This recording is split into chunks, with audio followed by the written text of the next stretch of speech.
પશ્ચિમ બંગાળ ચૂંટણી સુપ્રીમ કોર્ટે કહ્યું કે માલદા ઘેરાવ પૂર્વયોજિત હતો. એનઆઈએ તપાસની માંગ કરી. સત્તાથી પ્રેરિત રાજકારણ ભાજપના સ્થાપના દિવસ પર સંદેશમાં પીએમ મોદીએ કોંગ્રેસ પર આક્રોશ વ્યક્ત કર્યો. ચીનના 40 દિવસના રહસ્યમય હવાઈ ક્ષેત્ર બંધ થવાથી લોકો આશ્ચર્યચકિત. ટ્રમ્પની બંદૂક ઉડાવી દઈશું ધમકી બાદ ઈરાને ગંભીર રીતે બદલો લેવાની ચેતવણી આપી.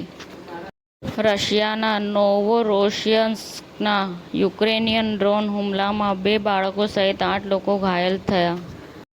કેએફસી લાવ્યું છે શોરમામાં એક નવો ટ્વિસ્ટ. પ્રસ્તુત છે એકદમ નવું ક્રિસ્પી શવાર્મા રેપ.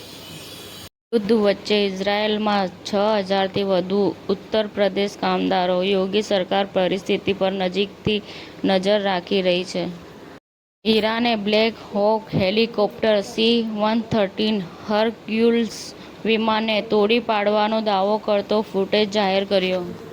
છત્તીસગઢ 2003માં એનસીપી નેતાની હત્યા કેસમાં અમિત જોગીને આજીવન કેદની સજા. બોટાદના પાળિયાદમાં એસએમસીનો મોટો દરોડો. 93 લાખથી વધુનો મુદ્દામાલ જપ્ત. સમાચાર ટુડે ન્યૂઝ ચેનલની ટીમ અને જે સત્ય છે તે જ બતાવશે. આપ જોતા રહો સમાચાર ટુડે ન્યૂઝ ચેનલ. ગુજરાતની ધરતીનું ગુજરાતીઓ માટે જ, એટલે કે સમાચાર ટુડે ન્યૂઝ.